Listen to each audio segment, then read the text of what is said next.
یقین کرو اللہ کو تمہاری عبادت کی ضرورت ہے،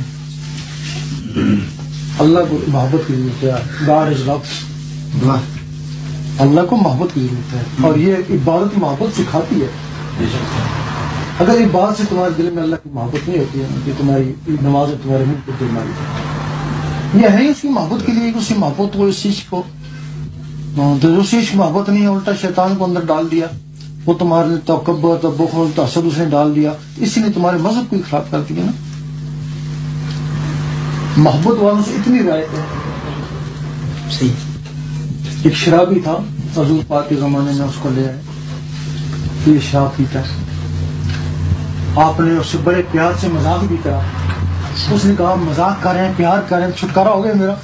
آپ نے کہا نہیں، اس کو 40 کوڑے مارو. کوڑے بھی لگوا دیے. پھر وہ چلا گیا. پھر کو 2-3 دن بعد پھر اس کو پکڑ کے لے آئے. اس نے پھر شراب پی. آپ نے پیسے سے زیادہ اس سے پیار کیا، سر پہ ہاتھ بھی پھیرا، تو کہا اس کو پھر کوڑے مار.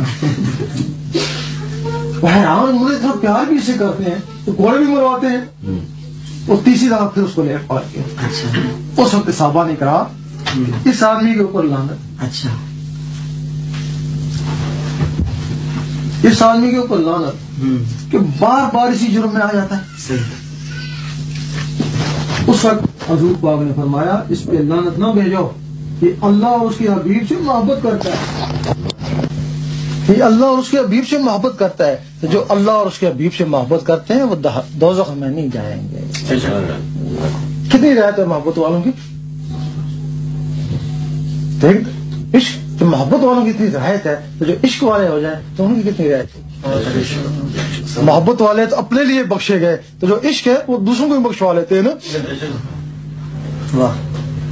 تو عشق تب آتا ہے نا جب ہر وقت اللہ اللہ کرتے رہو گے، اللہ اللہ کرتے رہو گے نا، تمہارے دل میں اللہ کی محبت ہوگی. تو پھر وہ 70 ماؤں سے زیادہ مہربان ہے نا.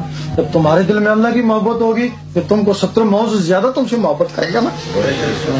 پھر جس دن اس نے تمہیں پیار سے دیکھ لیا، محبت گئی اڑ گئی، نام و نشان ہی نہیں، پھر عشق نا. تو پھر علامہ اقبال نے فرمایا گر عشق تو کفر بھی ہے مسلمان. اگر اندر عشق آ جائے تو بھلے تو کافر ہے پھر بھی مسلمان سے بہتر ہے.